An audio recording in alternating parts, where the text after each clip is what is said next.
Welcome to another edition of the Inside Indiana Report. I'm Ed Magoni. This is Zach Osterman. We're sitting outside of Memorial Stadium as the Marching 100, I guess, is warming up over here on the right. But we just finished. Fall. Yeah, it is. It's fall in Bloomington. Students are moving back in, but we just finished up with another Hoosier practice and press conference. And we saw a little bit of play from the quarterbacks early on in practice. Mm-hmm. Looked a little bit sharper today, in my opinion. What was your take on it? Yeah, I thought so. You know, I for what it's worth, we saw what appeared to be the first team. It was certainly the first team offensive line from all we've gathered. And Ed Wright Baker was under center. And yeah, I think Wright Baker and Dusty Keel both looked pretty crisp.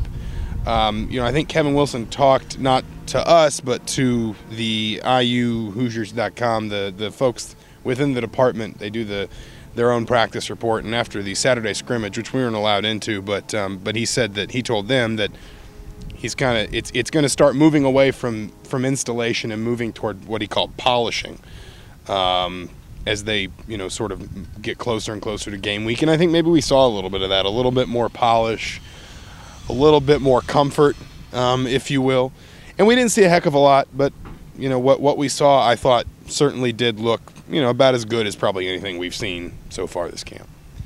As far as the press conference went, Kevin Wilson kind of said that they're down to 3 running backs really competing for the starting job: D'Angelo Roberts, Stephen Houston, and Perez. And from what you've seen of those guys, I know it's limited, but from what you've seen of those guys, what is your opinion on who will end up getting that job?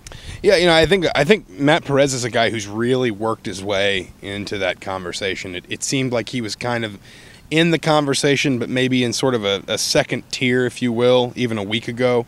And it seems like he's really moved his way to the forefront now.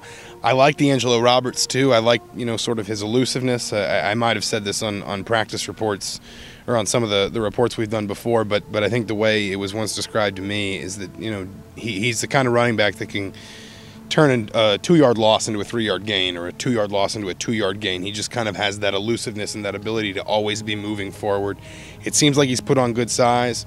Another thing Wilson told the internal folks this weekend was that there were no turnovers. I know that was a real concern at the running back position last week. They were coughing the ball up a lot. He said there was none of that in the scrimmage on Saturday. So I really like those two guys. And I've seen, I don't know that I've seen quite enough of Stephen Houston, because it does seem like it's kind of been a lot of D'Angelo Roberts, and I think we've seen maybe a good mix of Matt Perez and Stephen Houston. But Houston seems to be a guy that kind of does a lot of different things well. He's got good speed. He's got good size. He's still learning the offense, as is Roberts.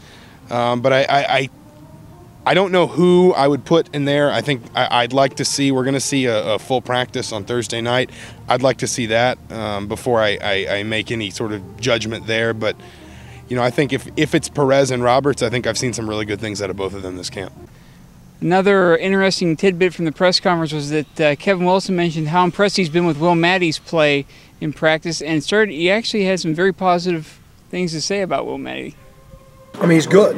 To be a junior, he's one of our leaders, one of our best players. Be interested to see how he compares. And it's kind of hard, but how he compares to the other guys in the league, because he's probably going to be one of the best in the league at his position. Maybe he's slightly undersized, but that position is one where leverage is important. So being 6'2", 3'4", you can be a little too tall. And so he's instinctively good. He snaps it great. He's smart. He's competitive. He's one of our leaders. He's one of our best players. I think he's got 2 years left, so he's probably only got less than 24 starts. So, but still, he's going to be a 4-year player. He's going to be one of the best of our line. Should be one of the best in the league. I think he's going to be one of the best in the league. Maybe I shouldn't say it because I haven't really watched a lot of the league yet. Did what Coach Wilson say about Will Maddie catch you off guard at all? I mean, we knew he's been a starter for 2 seasons, but to compare him in those terms, anything surprise you there? No, I think center is a tough position to judge. I off the top of my head, I probably couldn't name to you any other starting centers in the Big Ten. It's one of those positions that I don't think a lot of people understand how hard it is, because you've got to do so much at once. You've got to make so many calls and so many reads and so many adjustments, and then you've got to be ready quickly, snap the ball, and go down for your assignment, whatever it is, whether it's a tackle or a linebacker, you're released into the secondary, whatever. But I think, Will Maddie has started, I think, 24 games at center. He started every game he's played there. He's always been looked at as a leader on this team, and particularly in that offensive line unit. I think he was an anchor for them last year. And he was a guy that Wilson had a lot of positive things to say about in the spring. And Wilson was pretty critical in the spring, and I think with good reason, because you're a new coach and you're installing new systems and things, and you certainly don't ever want to be complacent. You constantly want to be pushing your guys to be better. But he didn't have a lot of. It seemed like he continued to critique his team in the spring, and Maddie was a guy who got a lot of praise. So I'm not surprised to hear him talk in those terms to sort of say that. I think he compared him even to Jeff Saturday. Plays for the Colts, but time will tell if he's one of the best centers in the Big Ten. But I think certainly he's got to be one of he's not going to get the same press as DeMarlo Belcher or whoever starts at quarterback or anything like that. But I think he's probably one of Indiana's best players on offense right now.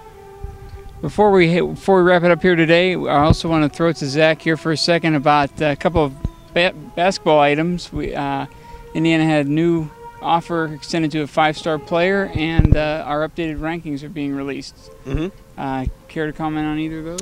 Well, the player's his name's Matt Jones. He's out of DeSoto, Texas, which is kind of the Dallas area.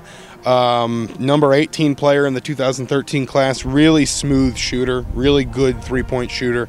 Said he worked hard in the offseason to kind of get better in other offensive areas. He said he was working hard to score closer to the basket and things like that. And then the updated rankings, same 4 guys still in the top 100. Jeremy Hollowell was a big mover, up 18 spots. I'm trying to think. Hunter Perea, I believe, up 9 spots. Yogi Ferrell slipped just 1, so Indiana's still with 4 commitments in the top 100. And I think at this point, it's fair to say that class is pretty well established. I think everyone kind of understands that those guys, particularly those 4 guys, Peter Jerkin's been hurt for a long time, so it's hard to know exactly where he is right now. But those 4 guys especially have really kind of established themselves as top 100 players, if not the top 100, maybe just outside. And I think that, I think we all kind of know what to expect from them in terms of being high school prospects now, and it's just time for them to get their senior seasons out of the way and get to Bloomington. Well, that's all we've got for today. From outside Memorial Stadium, I'm Ed Magoni. This is Zach Osterman. Thanks for tuning in. And stay tuned to InsideIndiana.com for all the latest on the Hoosiers on both the recruiting trail, football field, and basketball court. Take care.